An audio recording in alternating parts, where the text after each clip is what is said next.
Hi, I'm Terry Stiles, and historic find, saying goodbye to a friend, and a stormy week. All that and more. The Oxford News begins right now.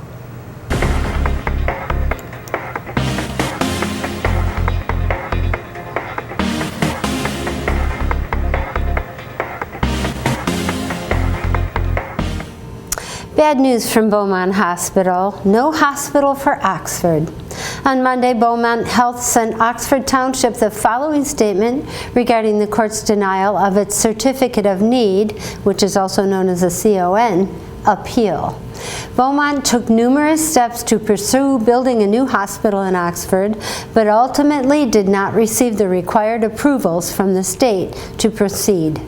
Beaumont remains committed to increasing access to care and serving the people of Southeast Michigan. Beaumont has no plans to pursue additional appeals. Earlier, Beaumont proposed building a 225,000 square foot hospital with 117 beds on 25 acres of the east side of 24 south of Market Street. In September 2019, the Michigan Department of Health and Human Services rejected Beaumont's CON application to build the facility. Beaumont appealed the decision. Beaumont noted it's still investigating the potential of building an outpatient site in Oxford as part of their future growth and will hopefully complete this work soon. According to Beaumont Health Director of Real Estate, Darren Adua, I believe his name is. I'm sorry if I messed that up.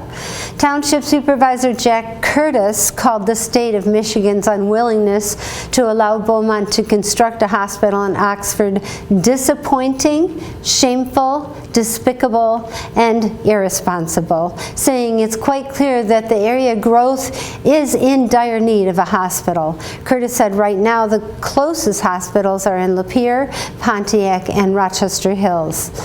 All of these places are at least 23 to 25 minutes away, depending on traffic and weather conditions.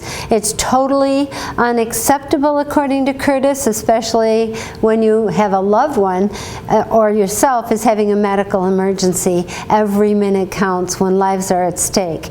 This Curtis continued to say the state's unfathomable decision to keep Beaumont out of Oxford tells him our so-called leaders in Lansing are out of touch. This is quote unquote, and frankly don't really care about the health, safety, and welfare of the people they're supposed to serve. That is quote unquote. That is not the opinion of our station. Curtis went on to say that it was the state that originally identified the need for hospital beds in the area. That's the whole reason Beaumont applied for the Certificate of Need in the first place, to build the hospital here. Curtis added, for the state to do that, then pull the rug out from underneath Beaumont by rejecting their CON application, shows Curtis the state's decision was based on politics, not what's best for the people of Oxford and our neighbors. A set of severe storms tore through southeast Michigan, including Oxford, Addison, and Brandon townships last week, cutting out power to about 600,000 people across the region, with high winds downing power lines and uprooting trees in Brandon. And in Brandon, residents are sure that they were hit by a tornado, as 8 DTE poles were knocked down along M15. In Oxford, according to Fire Chief Pete Schultz, they ended up getting a dozen calls for downed wires. Oxford was lucky, though, according to the chief, there was little damage and not a widespread outage.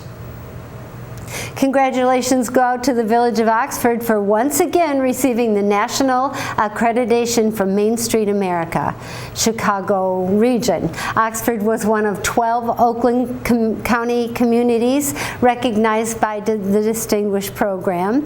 The annual accreditation process recognizes a Main Street Oakland County community's exceptional commitment to preservation-based economic development and community revitalization through the Main Street approach.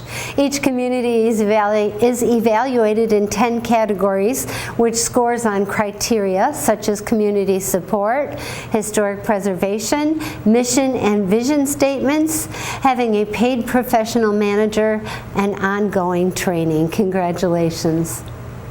Thanks to Oxford Senior and Life Scout David Buring, a piece of local history will be featured on the Polly Ann Trail. Buring and his Boy Scout Troop 366 will build a split rail fence around a 100-year-old brick catch basin dug up a year ago during the M24 construction project. In addition, the Scout is also planning to install an informational plaque which details the structure. Thanks to Oxford Township Trustee Jonathan Nowald and DPW Superintendent Don Brantley and Dan's Excavating, the basin was saved and carefully moved to the Polly Ann Trail on Powell Street. Buring hopes to complete his project in late August or early September as part of his quest for the rank of Eagle Scout. Congratulations. I'm sure if you live here, it's no surprise that the 2020 census shows Oxford is growing.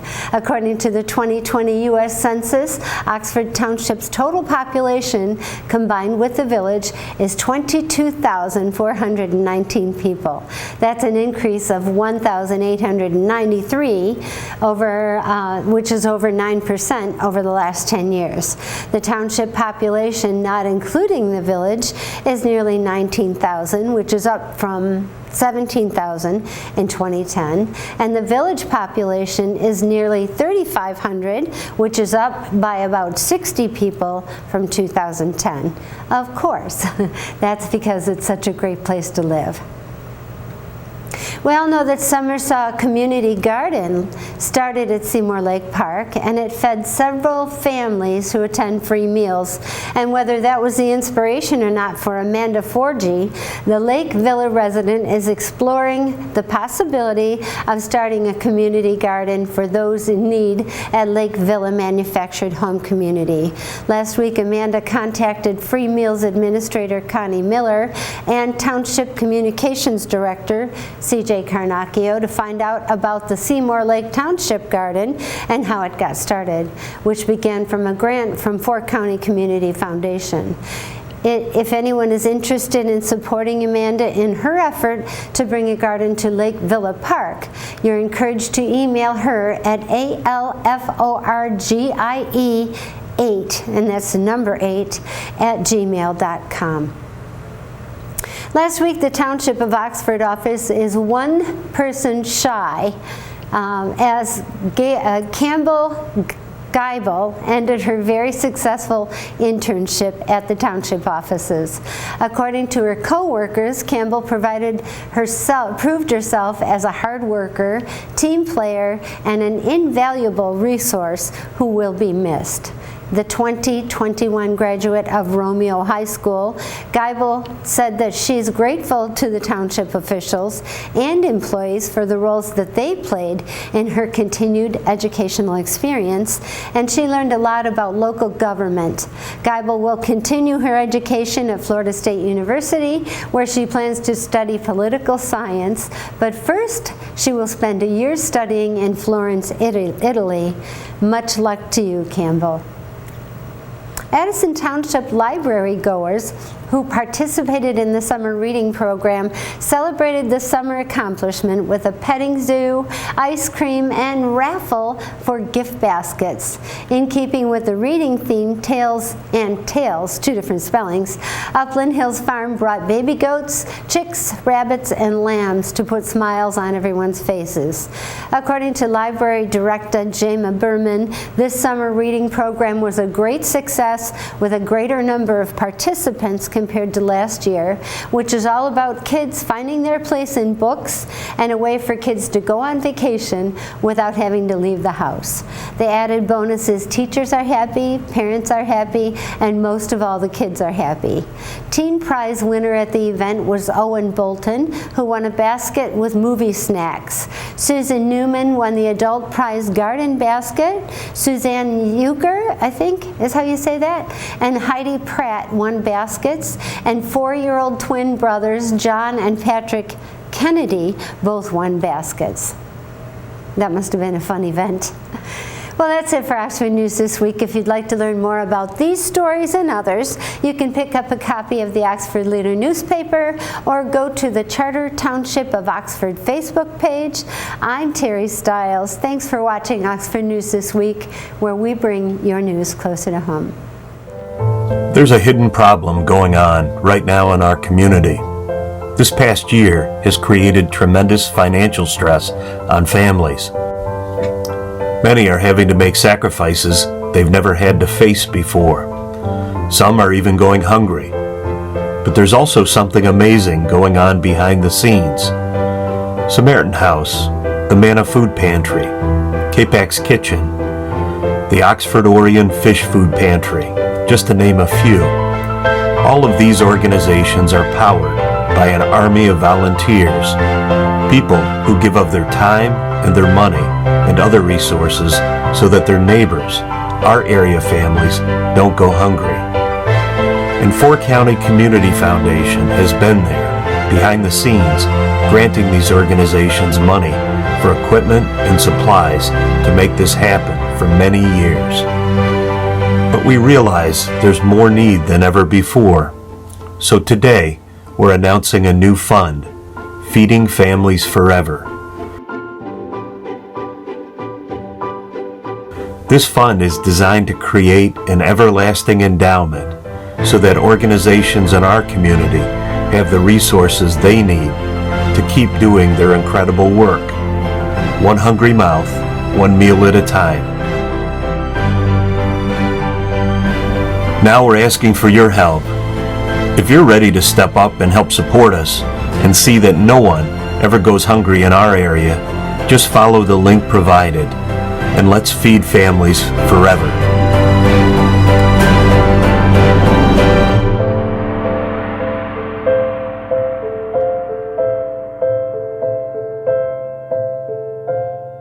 For food security. For us. For our community. For County. Four County Community Foundation. For us, for our community. For County.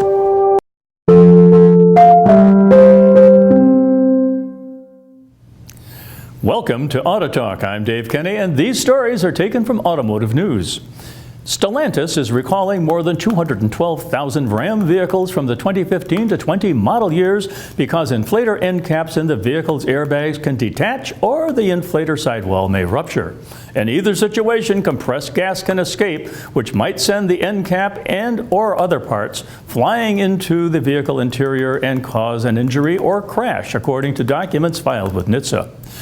The recall covers certain 2015 to 20 Ram 1500 Classics, 2015 to 2016 Ram 3500 and Ram 2500, and 2016 Ram 3500 cab chassis vehicles. The company opened an investigation in December 2020 after discovering that some of the vehicle models in question may have been built with side airbag inflatable curtains that with inflators contaminated with moisture. The suspect inflators were built between March 2015 and September 2015. FCA US, a North American arm of Stellantis, said moisture introduced during the manufacturing process could lead to corrosion and subsequent cracking inside the airbag over time. In a safety recall report filed with NHTSA, FCA US said that it is not aware of any accidents or injuries resulting from the faulty side airbags. FCA US estimates it will notify owners and dealers on or about October 1st. The automaker indicated it will replace the vehicle's side airbag inflatable curtains as needed. Replacement parts for the side airbag inflatable curtains will be built with an inflator outside the suspect period, FCA US said. And over at Ford, Lincoln is updating its biggest family hauler, the Navigator SUV, with new technology and minor cosmetic changes to better compete among large luxury vehicles. The 2022 Navigator, which goes on sale early next year, will be the first Lincoln to feature Ford Motor Company's hands-free driver assist technology branded as Lincoln Active Glide. The technology is called Ford Blue Cruise for Ford brand vehicles and will debut in the coming weeks on the Ford F-150 pickup and Mustang Mach-E crossover. The freshened Navigator will get over-the-air update capability called Lincoln Enhance and the Sync 4 infotainment system. Lincoln is adding 2 new Black Label interior options, and the exterior will have new taillights, headlamps, and tweaks to the grille. Officials say it attracts the brand's youngest clients and accounts for 1/3 of its conquest sales. The vehicle interior will get a new 13.2-inch center screen and what Lincoln is calling a reimagined head-up display. Designers added a new 5.8-inch digital module in the back seat that second-row passengers can use to adjust the climate control or audio settings. For the first time, Lincoln will offer second-row massaging seats. As part of the Sync 4 upgrade, Navigator customers will be able to use Amazon Alexa voice controls. The Navigator will be powered by a carryover 3.5-liter V6 engine that gets 440 horsepower and 510 pound-feet of torque. Well, that's it for this edition of Auto Talk. I'm Dave Kenny, and we'll be right back. If you had something that you were given, something you loved, something that others wanted so badly but were denied it, something that you used and relied on every single day. If you had something special, something beautiful, something powerful. If you had something absolutely essential to securing your health, happiness, and safety. If you treasured something so much that you were willing to die for that something. If you knew that others already had. And if someone had given you a document that protected that something, wouldn't you take the time to read it?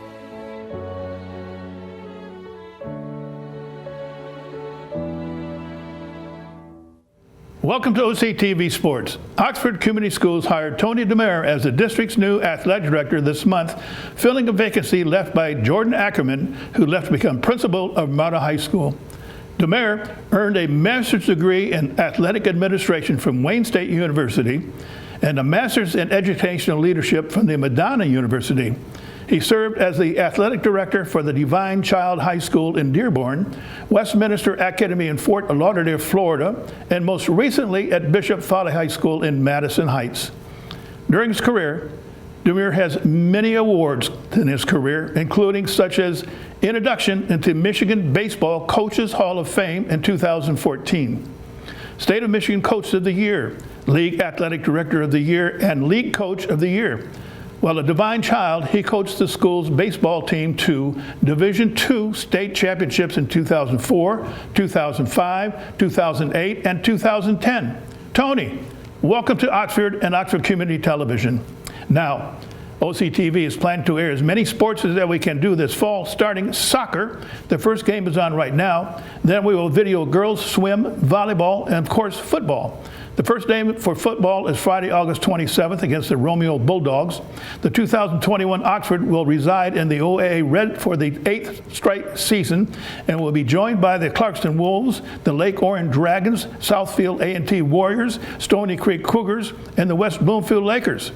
For more information about the Cats football, check the Oxford Leader by Teddy Redquist. Now, if your friends or families want to see their sports and other programs on OCTV, check them on Facebook, or you can go on YouTube from us around the world. And well, that's all the time for this week. We hope to see you again on OCTV Sports. Love Foundation is a nonprofit organization that provides free, personalized songs for kids battling serious illness, including physical or emotional challenges. Here is Izzy listening to her song of love for the very first time. It's magic. Izzy is fantastic. Any parent or relative can request a free song of love by visiting songsoflove.org or calling us at 800-960-SONG. Welcome to Science in the News. I'm Dave Kenny, and these stories are taken from New Scientist. A pair of astronomers have found and categorized 500,000 new asteroids lurking in old data. Figuring out exactly where these objects came from could be crucial to understanding the early solar system. Alexei Sergeyev and Benoit Carré at the Côte d'Azur University in France found the object by sifting through images of the Sloan Digital Sky Survey, or the SDSS. The survey, which uses a telescope at the Apache Point Observatory in New Mexico, took images of a huge swath of the sky from 1998 to 2009. It also measured the colors of the objects it spotted.